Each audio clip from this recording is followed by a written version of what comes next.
हाँ जी बच्चा पार्टी, कैसे हैं आप सब? To all my rational economist, welcome. आज हम पढ़ेंगे माइक्रो इकोनॉमिक्स। तो जल्दी से पता करते हैं कि भाई ये वीडियो हमें मिलेगा कैसे। तो आपको डाउनलोड करना है इजीली ऐप। प्ले स्टोर पे जाइए, इजीली ऐप डाउनलोड कीजिए। क्रिएट न्यू अकाउंट में क्लिक करना पड़ेगा अगर आप न्यू यूजर हैं तो। राइट, अपना मोबाइल नंबर डालिए and then you will get the screen. OTP आएगा, ओटीपी डालना है, अपनी डिटेल्स डालनी है, लोकेशन ऑन रखना है। डोंट फॉरगेट कि लोकेशन में आप यहाँ पे टाइप भी कर सकते हैं अपनी लोकेशन। मोबाइल नंबर डालिए, verify with OTP, you will get an OTP and verify. तो आप आ जाएंगे हमारे कंटेंट पेज पे। तो वहाँ पे आपको ऑप्शंस तो बहुत बड़े सारे हैं।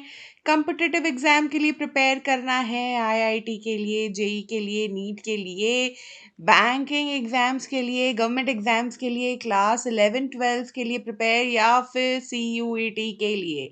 तो जो ऑप्शन अच्छा लग रहा है क्लिक कर देना है। And then you have options of the batches. तो भाई देखिए, Uday and Shikhar are commerce batches, right. तो उदय और शिखर में हम क्लास 11 12 की पढ़ाई कर रहे हैं। अगर आप 11 सीबीएसई में हैं तो उदय बैच में आप हमारे साथ माइक्रो और स्टैट्स पढ़ेंगे, और शिखर बैच में हम मैक्रो और आईईडी पढ़ेंगे, यानी इंडियन इकोनॉमिक डेवलपमेंट। तो भाई माइक्रो जिसका क्लास 12 में है तो वो शिखर बैच को भी सब्सक्राइब करके रख सकते हैं, राइट। तो ये बैचेस होंगे, आप अपनी क्लास 11 यहाँ से चूज कर लीजिए। आप हमारे साथ accounts, BST, eco and mathematics आप हमारे साथ पढ़ेंगे, राइट। तो भाई इस सफर में हम आपके साथ बने रहेंगे। आपको टाइप करना है ये free easily, add to cart कर दीजिए ये वाले सारे सब्जेक्ट्स, ये वाला बैच, और आपको दिखाएगा ये हेफ्टी सा अमाउंट। भाई ये तो पे करेंगे नहीं, हम पढ़ेंगे फ्री में। तो फ्री इजीली का कूपन यूज करना है, और मिस कोमल के साथ इकोनॉमिक्स आपको बिल्कुल फ्री ऑफ कॉस्ट आप पढ़ सकते हैं, अपने डाउट सारे क्लियर कर सकते हैं। तो भाई आज की क्लास की बात करें तो आज हम क्या पढ़ने वाले हैं? मैम, आज हम पढ़ रहे हैं इलास्टिसिटी। इलास्टिसिटी की ये हमारी फर्स्ट क्लास है। तो भाई फर्स्ट क्लास में तो जान पहचान बनाते हैं ना, तो इंट्रोडक्शन होगा कि meaning and types of elasticity क्या क्या है। तो चले अपनी क्लास में। हाँ जी, तो सबसे पहले तो मैं ये वर्ड लिख देती हूँ, इलास्टिसिटी। भाई इस इलास्टिसिटी वर्ड का मतलब क्या है? भाई बचपन से हम इस इलास्टिक जो कि है उससे हम खेलते आए हैं, तो हमको पता है कि उसमें स्ट्रेचिंग पावर बहुत होती है। क्या होती है? स्ट्रेचिंग पावर होती है, स्ट्रेचिंग पावर होती है, राइट। तो वो स्ट्रेच करती है मतलब एक्सपैंड होती है। तो कोई चीज़ एक्सपैंड होती है और फिर छोड़ देने पे कॉन्ट्रैक्ट हो जाती है, तो हम उसको क्या बोलते हैं? हम उसको बोलते हैं कि ये भाई इलास्टिक है। तो इलास्टिसिटी क्या हो गई? आपकी एक्सपैंडिंग एंड कॉन्ट्रैक्टिंग पावर, कि आप कितना सिकुड़ सकते हैं, कितना एक्सपैंड कर सकते हैं, उसके पावर को देखने के लिए हम कहते हैं इलास्टिसिटी। ठीक है। तो भाई यहाँ पे हमने पढ़ लिया है डिमांड। तो डिमांड पढ़ने के बाद अब हमें प्राइस इलास्टिसिटी ऑफ डिमांड के बारे में पढ़ना है, करेक्ट। तो भाई आज बात करेंगे कि इलास्टिसिटी कैसे यूज होगी डिमांड में। तो भाई क्या पढ़ना है हमको? Elasticity of demand. तो भाई इलास्टिसिटी ऑफ डिमांड में हम इनकम इलास्टिसिटी ऑफ डिमांड पढ़ सकते हैं, राइट। हम cross price elasticity of demand पढ़ सकते हैं, क्रॉस प्राइस इलास्टिसिटी भी पढ़ सकते हैं। हम प्राइस इलास्टिसिटी भी पढ़ सकते हैं, प्राइस इलास्टिसिटी। तो हमारे सिलेबस में है प्राइस इलास्टिसिटी ऑफ डिमांड, ठीक है। तो हमको इस पे फोकस करना है। कहाँ फोकस करना है? यहाँ पे फोकस करना है, यहाँ पे, ठीक है। सबसे पहले हम बात करेंगे कि भाई प्राइस इलास्टिसिटी ऑफ डिमांड क्या होता है। क्या होता है प्राइस इलास्टिसिटी ऑफ डिमांड? तो प्राइस इलास्टिसिटी ऑफ डिमांड को हम रिप्रेजेंट करते हैं, शॉर्ट में अलग अलग बुक में आपको मिल जाएगा कि भाई हम इसे बोलते हैं ईपी भी बोलते हैं, ठीक है, या फिर ईडी भी बोलते हैं, या फिर कैपिटल ई के साथ हम छोटा सा डी लगा देते हैं। तो ये अलग अलग बुक में अलग अलग तरीके से हम प्राइस इलास्टिसिटी ऑफ डिमांड को डिनोट कर सकते हैं। अब बात करें भाई इसका डेफिनेशन क्या है, कैसे समझेंगे कि what is price elasticity of demand. ठीक है, तो भाई एक चीज देखो, एक अलमीरा है, ठीक है, एक अलमीरा पड़ी है। अब इस अलमीरा को मैं धक्का लगा रही हूँ, क्या कर रही हूँ, फोर्स लगा रही हूँ, क्या कर रही हूँ, इस पे फोर्स लगा रही हूँ। अगर ये फोर्स लगाने पर थोड़ी इधर से इधर हो जाए, ठीक है, तो भाई हिली ना, तो फोर्स लगाने पे मूव हो गई। और अगर बिल्कुल ना हो ना, अपनी जगह पे ही खड़ी है, तो भाई हम बोलेंगे बड़ा डीट है, हिलता ही नहीं है। ठीक है, तो कोई भी चीज को हम फोर्स लगाते हैं तो वो अपनी जगह से क्या होती है, डिस्प्लेस होती है। क्या होती है, डिस्प्लेस होती है। ठीक है, तो यहाँ पे प्राइस इलास्टिसिटी ऑफ डिमांड का क्या मतलब है भाई, कोई फोर्स लगाएगा और कोई डिस्प्लेस होगा। डिस्प्लेस होगा यानी मूव होगा, यानी अपनी पोजीशन को चेंज करेगा। तो ये जो फोर्स लगाने वाला काम है ना, ये कौन कर रहा है, ये फोर्स लगाने वाला काम कर रहा है own price of the good. ठीक है, own price of the good जो है वो फोर्स लगा रहा है। और डिस्प्लेस कौन होगा, डिस्प्लेस होगा क्वांटिटी डिमांडेड। डिस्प्लेस कौन होगा, क्वांटिटी डिमांडेड। तो अगर प्राइस के लगाने पे जितना भी क्वांटिटी जो है वो चेंज होती है, डिस्प्लेस होती है, बदलती है, उसको हम बोलते हैं प्राइस इलास्टिसिटी ऑफ डिमांड। तो भाई थोड़ा सा और बढ़िया तरीके से ना डेफिनेशन बता दी जाए तो क्या होता है price elasticity, it is degree of responsiveness of quantity demanded. ठीक है, डिग्री ऑफ रेस्पॉन्सिवनेस किसकी, ऑफ क्वांटिटी डिमांडेड। क्यों, due to change in own price. ठीक है, डिग्री यानी डिग्री ऑफ रिस्पॉन्सिवनेस यानी अमाउंट ऑफ रिस्पॉन्स। ठीक है, अमाउंट ऑफ रिस्पॉन्स की बात हो रही है। डिग्री ऑफ रिस्पॉन्सेस यानी अमाउंट या of change, amount of change, कितना चेंज हुआ है, कौन, quantity demanded due to change in its own price, उसको हम बोलते हैं प्राइस इलास्टिसिटी ऑफ डिमांड। भी एक और तरीके से भी बता सकते हैं, और कौन सा तरीके से हम इसका डेफिनेशन बता सकते हैं भाई, इसको बोलते हैं percentage change in quantity demanded due to percentage change in its own price. हाँ जी, तो भाई ओन प्राइस में चेंज हुआ है तो क्वांटिटी कितनी चेंज हुई है वो बता दो जी। तो इसको फॉर्मूला में कैसे लिखेंगे जी, तो चलिए इसका फॉर्मूला भी देख लेते हैं कि भाई ई पी, जैसे भी आप नाम दे दो कोई दिक्कत नहीं है, ई पी बोल दो, ई डी बोल दो, ठीक है। ई पी हो जाता है percentage change in quantity demanded due to percentage change in own price. ठीक है, अब इसको थोड़ा सा हम अगर वेरिएबल के साथ लिखें तो कैसे लिखेंगे, E P equals to Q1 minus Q0 divided by Q0 into 100, P1 minus P0 divided by P0 into 100। Ma'am ये Q1 Q0 क्या है, P1 P0 क्या है, भाई देखियो Q0 होता है हमारा इनिशियल क्वांटिटी डिमांडेड और Q1 होता है फाइनल क्वांटिटी डिमांडेड यानी कि प्राइस के चेंज के बाद।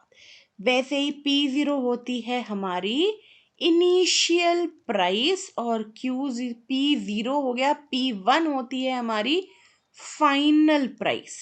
ठीक है, तो भाई देखो क्योंकि परसेंटेज चेंज की बात है तो Q1 Q0 क्या हो गया, Q1 माइनस Q0 हो गया चेंज। क्या हो गया है, this is the change in quantity, और P1 माइनस P0 क्या हो गया, वो हो गया चेंज इन प्राइस। ठीक है, क्योंकि परसेंटेज से है तो हमको यहाँ पे इंटू 100 और डिवाइड बाई Q0 करना पड़ेगा, इंटू 100 और प्राइस से डिवाइड करना पड़ेगा। तो भाई देखो 100 तो हो जाएगा कैंसिल। ठीक है, और Q1 माइनस Q0 को, Q1 माइनस Q0 को हम चेंज इन Q लिख सकते हैं, और P1 माइनस P0 को हम चेंज इन P लिख सकते हैं। तो भाई आराम से, बड़े आराम से हम इस फॉर्मूला को लिख सकते हैं, EP equals to change in Q by Q0, है ना, लिख सकते हैं ना भाई, थोड़ी सी जगह ले लेते हैं यहाँ पे, चलो फिर से लिख लो भाई, change in Q by Q0 divided by change in P by P0, ऐसा लिख सकते हैं, है ना। तो भाई 0 0 क्या लिखना, क्योंकि ऑलरेडी हमने चेंज से रिप्रेजेंट कर दिया, तो EP को हम लिख सकते हैं change in Q by Q divided by change in P by P। और इसी को अगर हम मल्टीप्लिकेशन के फॉर्म में लिख दें, डिवाइड में तो कैसा लिखोगे भाई, EP equals to change in Q by Q, छोटा बच्चा ऐसे लिखेगा change in P by P। लेकिन बड़ा बच्चा इसको कैसे लिखेगा, यहाँ पे हमको मल्टीप्लिकेशन का साइन डालना है। कौन सा साइन डालना है, हमको मल्टीप्लिकेशन का डाइन डालना है, तो ये हो जाएगा इनवर्स। ठीक है, उल्टा हो जाएगा। तो फाइनली हमको EP जो मिलेगा वो क्या होगा, change in Q by Q into P by change in P। अब थोड़ा सा और सजा लें और इसको फाइनली हम एक फॉर्मूला की तरह लिख लें, तो एक माइनस साइन में लगाती हूँ। क्यों लगा रही हूँ भाई, बता दूंगी। तो EP हो जाता है change in Q by change in P into P by Q। तो ये बन गया हमारा formula for calculating elasticity, price elasticity of demand. ठीक है भाई, ये जो नेगेटिव साइन हमने यूज किया ना, ये शो करता है कि डिमांड एंड प्राइस का जो रिलेशन है ना, नाता रिश्ता, वो इनवर्स है, इनडायरेक्ट है, क्योंकि हमारा जो डिमांड कर्व का स्लोप है वो ऐसे नेगेटिव होता है। इसीलिए हमने यहाँ पे क्या यूज किया है, हमने एक नेगेटिव साइन यूज किया है, shows the negative slope of demand curve. क्या शो करता है भाई, ये negative slope of demand curve show करता है कि भैया प्राइस और डिमांड के बीच में ना इनवर्स या फिर इनडायरेक्ट रिलेशनशिप है। ठीक है, तो ये बात हो गई कि भाई अगर हमें price elasticity of demand calculate करना है, प्राइस इलास्टिसिटी ऑफ डिमांड अगर कैलकुलेट करना है, तो फॉर्मूला क्या होगा, फॉर्मूला होगा EP। देखो अगर माइनस साइन अवॉइड करना है ना, तो EP को रख लो मॉड में। ठीक है, मॉड मैथ्स वाले बच्चे समझेंगे ना, ये ऐसे दो डंडियां लगा देने से सब चीज का हम एब्सोल्यूट वैल्यू लेते हैं। तो वो क्या हो जाता है, EP equals to change in Q by change in P into P by Q। ठीक है, ये हो गया। या फिर हम इसको ये भी लिख सकते हैं कि भाई EP के साथ अगर आपको एक नेगेटिव साइन लगाना है, तो भी ये change in Q by change in P into P by Q, दोनों ही करेक्ट है। आप नेगेटिव साइन के साथ यूज करो या नेगेटिव साइन के बिना, दोनों ही करेक्ट वैल्यूज आती। चले आगे। तो भाई अब हम कुछ ना टाइप्स की बात कर लेते हैं, क्योंकि हमने बोला था कि इलास्टिसिटी होती है डिग्री ऑफ रिस्पॉन्सिवनेस, कि भाई कितना धक्का मारेंगे तो कितना मूव होगा, डिग्री ऑफ रिस्पॉन्सिवनेस। तो डिग्री ऑफ रिस्पॉन्सिवनेस का भी तो मतलब समझना पड़ेगा कि भाई क्या क्या डिग्री है। थोड़ा धक्का मारेंगे तो थोड़ी चोट लगेगी, है ना, और ज्यादा धक्का मारेंगे तो ज्यादा चोट लगेगी। तो वैसे ही अब अगर हम डिग्री ऑफ रिस्पॉन्सिवनेस की बात करें, तो हमको यहाँ पे टाइप्स मिल जाएंगे। इसके क्या मिल जाएगा, टाइप मिल जाएगा।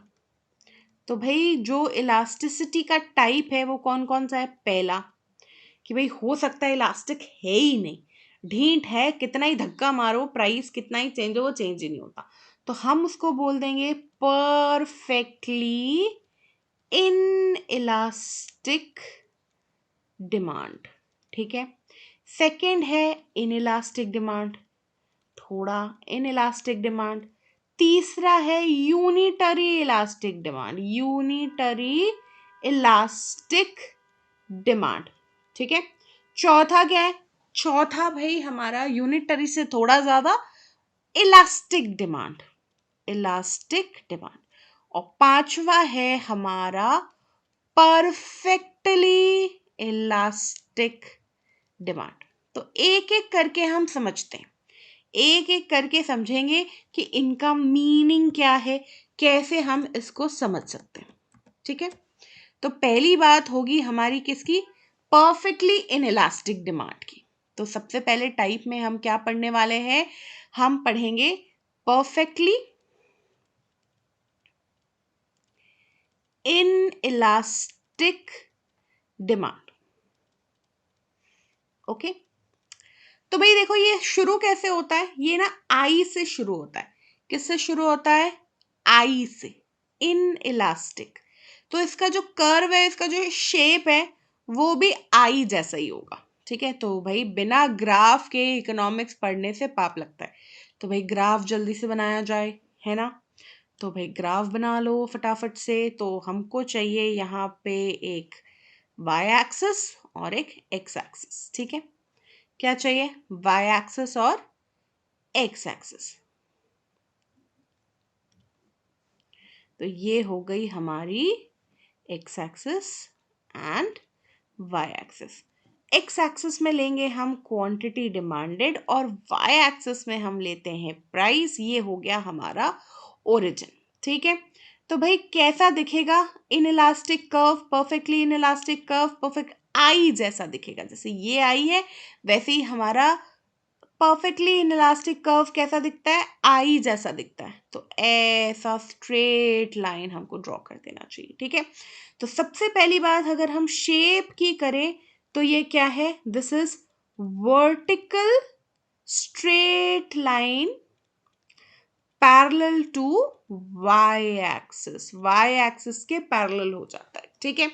अब देखो, क्योंकि मैंने इलास्टिक मतलब प्राइस चाहे P1 हो या P2 हो या P3 हो, ठीक है। चाहे प्राइस फॉल करे या राइज करे, जो हमारा क्वांटिटी डिमांडेड है वो ढीठ है। क्वांटिटी डिमांडेड क्यू बार पे फिक्स्ड है, चेंज नहीं हो रहा, ठीक है। तो प्राइस चाहे कुछ भी हो, क्वांटिटी डिमांड बिल्कुल भी चेंज नहीं होगा, तो हम उसको परफेक्टली इनइलास्टिक डिमांड बोल सकते हैं। थोड़ा फॉर्मूला से भी देखा जाए, मैंने बोला था कि ईपी जो है वो होता है क्या? Percentage change in quantity demanded divided by percentage change in price, ठीक है। तो भाई यहाँ पे क्वांटिटी डिमांडेड का परसेंटेज क्या है? 0। कुछ चेंज हुआ है? नो चेंज, ठीक है। तो भाई चेंज ही नहीं है तो 0। और मान लो प्राइस अगर 20% भी चेंज होता तो 0 बाई समथिंग इज व्हाट? 0। तो ईपी का जो वैल्यू है वो क्या आ गया? 0 आ गया। तो यानी कि परफेक्टली इनइलास्टिक डिमांड में प्राइस इलास्टिसिटी ऑफ डिमांड यानी इलास्टिसिटी ऑफ डिमांड की वैल्यू क्या बन जाती है जब इनइलास्टिक होगा डिमांड कर्व? तो ईपी की वैल्यू बन जाती है 0, ठीक है।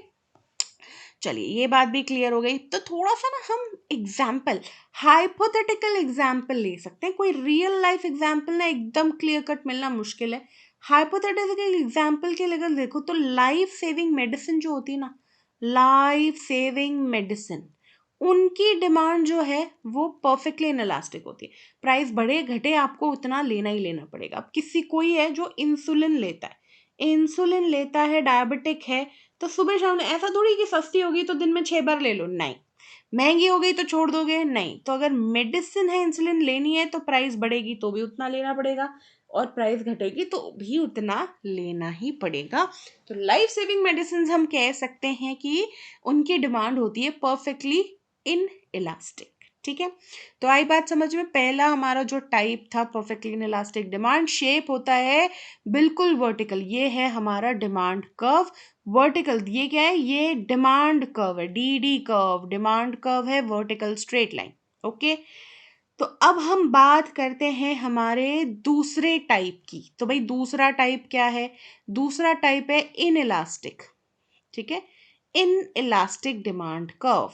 ओके, तो भाई इसके लिए भी जल्दी से हमको ड्रॉ करना पड़ेगा ग्राफ। ये हो गया हमारा एक्स एक्सिस, ये हो गया वाई एक्सिस, ये ओरिजिन। ठीक, तो ये हमारी यहाँ पे होगी क्वांटिटी डिमांडेड, और यहाँ आएगी हमारी क्या? प्राइस। क्या आती है भाई? प्राइस आती है। ठीक है, तो यहाँ लिख लिया हमने वाई एक्सिस में प्राइस। और ये होगा थोड़ा स्टीप कर्व। कैसा कर्व होगा? ये भी हमारा डिमांड कर्व हमने बना लिया है। तो ये वाला डिमांड कर्व का नाम दे दो D D. And then what is the shape of the demand curve? It is a steep demand curve. ठीक है, क्योंकि इसका स्लोप है कम। क्या है? स्लोप है कम, और ये है स्टीप डिमांड कर्व। ठीक है, शेप कैसा है? स्टीप है। अब देखो यहाँ पे अगर हम P1 और Q1 देखें तो भाई ये चलो, तो पहले P1 था, प्राइस राइज हो गया P2 पे, और क्वांटिटी Q1 से Q2। लेकिन अगर आप चेंज देखें, कितना कौन चेंज हुआ है? भाई ये है प्राइस का चेंज, और ये है क्वांटिटी का चेंज। ठीक है, मतलब प्राइस इतना चेंज हुआ है, और क्वांटिटी थोड़ू सा चेंज हुआ है, थोड़ू सा, इत्तू सा। कितना? इत्तू सा। तो किसका चेंज ज्यादा है भाई? प्राइस का चेंज ज्यादा है कि क्वांटिटी का? प्राइस का ज्यादा है। यानी प्राइस बहुत फोर्स लगाएगा तो क्वांटिटी थोड़ा सा मूव करेगा, राइट?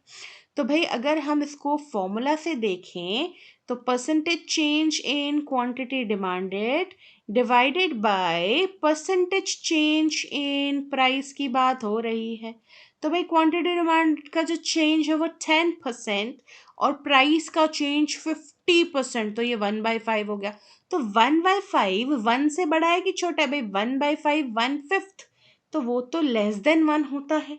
यानी कि ये क्या आ जाता है? अगर इसको डिवाइड करके देखें तो 0.20 या 0.2 इज लेस देन 1, राइट? तो जब भी हमारा ईपी का वैल्यू लेस देन 1 होगा, गांठ मार लीजिए, हम उसको बोलेंगे लेस इलास्टिक या फिर इन इलास्टिक। ठीक है, एग्जाम्पल के लिए क्या होगा? जो भी हमारे नेसेसरी आइटम्स, फूड आइटम्स का जो हम कंजम्पशन करते हैं, ऑल नेसेसरी आइटम्स जो भी होते हैं, necessary items in our life are inelastic. ठीक है, या फिर जो बहुत सस्ता सामान होता है, अगर उसका प्राइस चेंज हो जाता है, ठीक है, जिसपे हम एक्सपेंडिचर बहुत थोड़ा सा करते हैं, उनको। तो ये हो गया हमारा एग्जाम्पल भाई। फूड, क्लॉथ एंड शेल्टर तो उन पे तो करना ही पड़ेगा, प्राइस बढ़ेगा तो भी। तो वो होते हैं क्या? हमारे इन इलास्टिक, राइट? चले आगे भाई, आगे बढ़ो, आगे बढ़ो, आगे बढ़ो। ओके, तो आगे की बात यह है कि अब हमको डिस्कस क्या करना है? हमको डिस्कस करना है नेक्स्ट वाला, यानी यूनिटरी इलास्टिक डिमांड। क्या डिस्कस करेंगे? यूनिटरी। नाम से ही समझ में आ रहा है कि भैया यूनिटरी का मतलब होता है जब वन हो इलास्टिसिटी। क्या हो? इलास्टिसिटी हो वन। तो वन कब होती है? जब हम इसको यूनिटरी इलास्टिक डिमांड बोलेंगे। तो भाई ये हो गया स्पेशल कि भाई जब change in quantity demanded is equals to change in price होगा। तो जल्दी से ग्राफ वगैरह बना के देख लें इसका। तो हम बात कर रहे हैं अब किसकी? थर्ड टाइप की, which is unitary elastic demand. ठीक है, यूनिटरी का मतलब होता है वैल्यू वन, यूनिट। ठीक है, तो भाई अगर हमने इसका डिमांड कर्व, इसका बहुत इंटरेस्टिंग होता है, एमसीक्यू भी बहुत पूछे जाते हैं। ठीक है, तो ये हो गई हमारी एक्स एक्सिस, ये हो गया हमारा वाई एक्सिस, ये हो गया ओरिजिन। तो इसका डिमांड कर्व होता है ऐसा। ठीक, तो ये कैसा भाई शो करता है कि चेंज इन प्राइस और चेंज इन क्वांटिटी डिमांडेड बिल्कुल एक जैसा है। चलो देखें कैसे एक जैसा हो गया।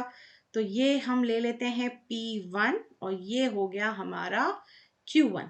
अगर प्राइस फॉल कर रहा है तो क्वांटिटी डिमांड जो है वो राइज कर रहा है P2 से Q2। तो यहाँ पे जरा सा चेंज पे फोकस करो, चेंज का मैग्नीट्यूड, चेंज की मात्रा, ये इतू सा, ये भी इतू सा।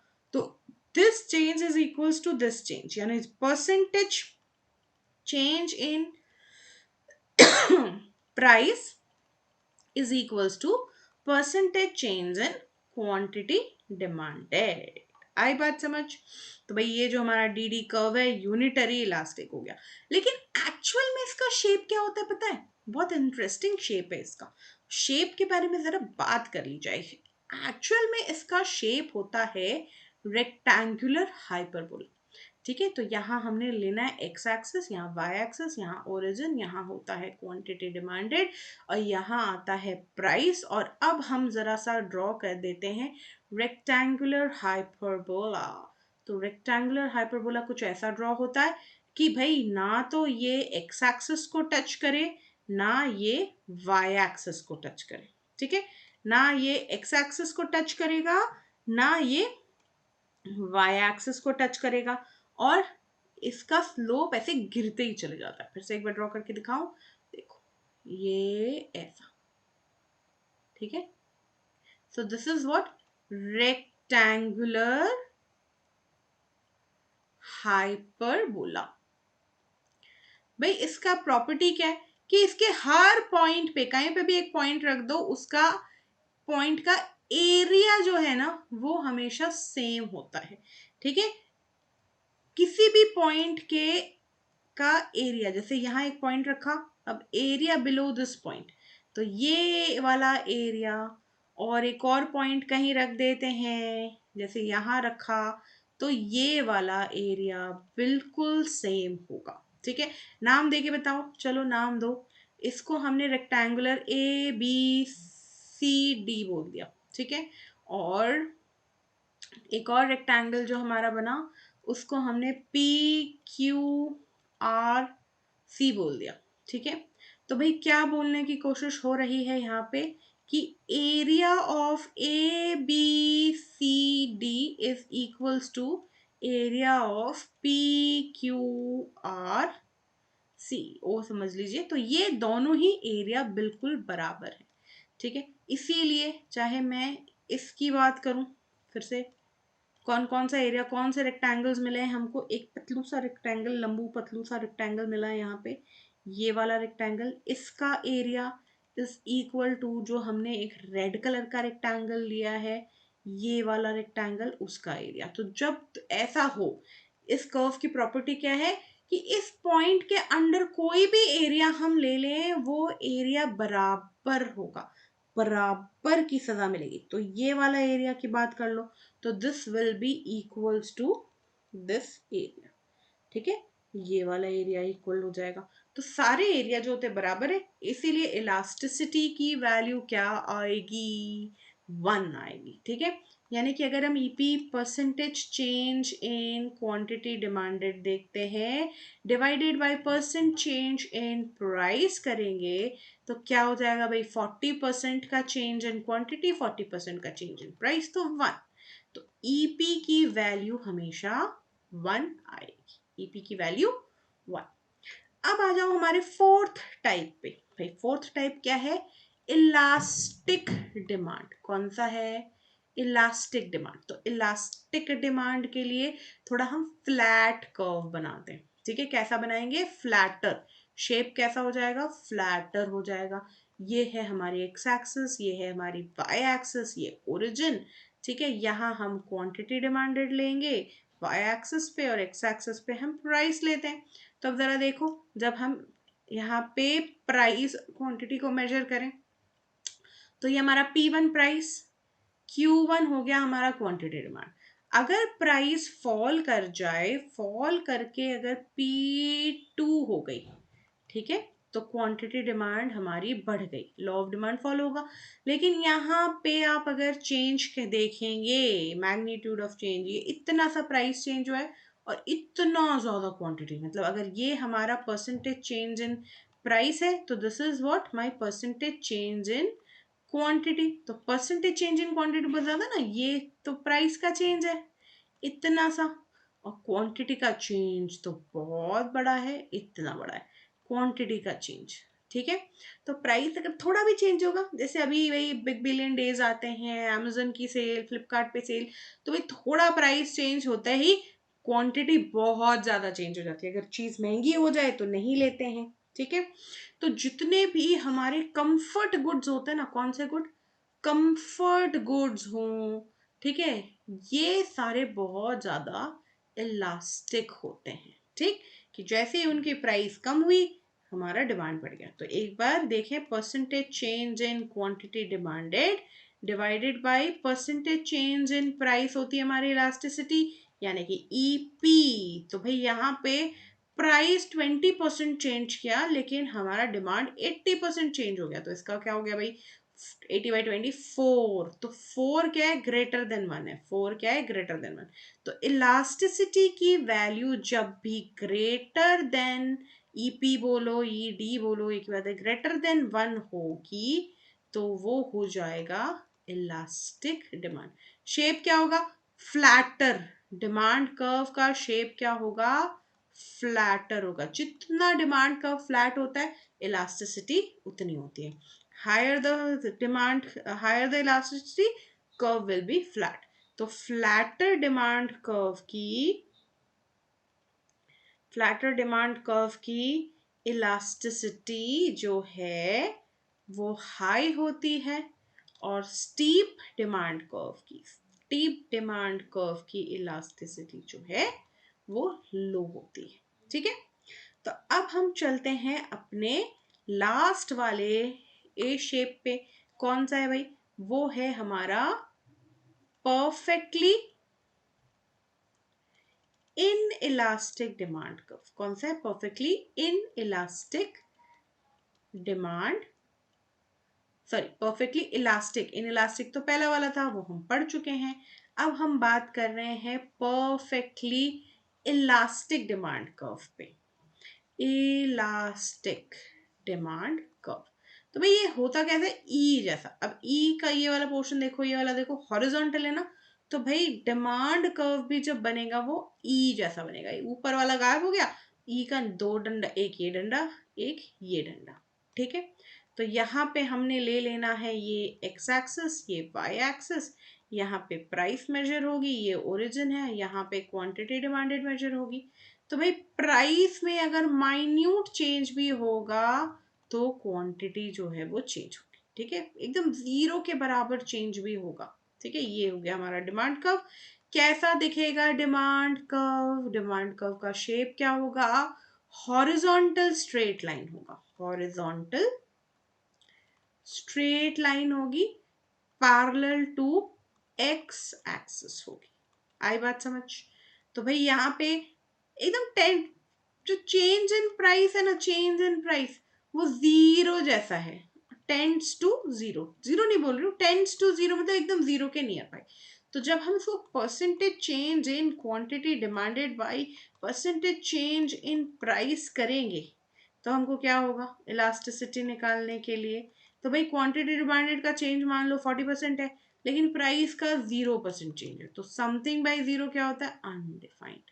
समथिंग बाई जीरो अनडिफाइंड यानी इंफिनिटी, राइट। तो ईपी की जो वैल्यू है, ईपी की जो वैल्यू है वो क्या होती है, अनडिफाइंड यानी कि इंफिनिटी हो जाती है। तो ये हो गए हमारे 5 टाइप्स ऑफ इलास्टिसिटी। कौन कौन सी हमने इलास्टिसिटी देखी, एकदम शुरुआत से एक बार थोड़ा सा रिवीजन करके देख लें। तो भाई अगर इलास्टिसिटी की वैल्यू इक्वल टू जीरो है, तो वो क्या है, परफेक्टली इन इलास्टिक है। ठीक है, अगर इलास्टिसिटी की वैल्यू लेस देन 1 है, तो वो इनलास्टिक है। चलिए, वेरी गुड। अगर इलास्टिसिटी की वैल्यू इक्वल्स टू 1 है, तो वो यूनिटरी इलास्टिक है। कौन सी इलास्टिसिटी, यूनिटरी इलास्टिक। अगर इलास्टिसिटी का वैल्यू ग्रेटर देन 1 है, तो वो क्या है, इलास्टिक है। और अगर इक्वल टू इन्फिनिटी अनडिफाइंड, तो वो क्या हो गया, परफेक्टली इलास्टिक। तो ये 5 तरह की होती है elasticity, price elasticity of demand. ठीक है जी। Number 1, number 2, number 3, number 4 and 5। तो आज की क्लास में इतना ही। फिर मिलेंगे हम अगले लेक्चर में। टिल देन आपको क्या करना है, रिवीजन करना है और लर्न विद अ स्माइल। कभी पढ़ाई लिखाई टेंशन से नहीं, आराम से, प्यार से। Thank you so much. Tata bye bye till we meet in the next lecture.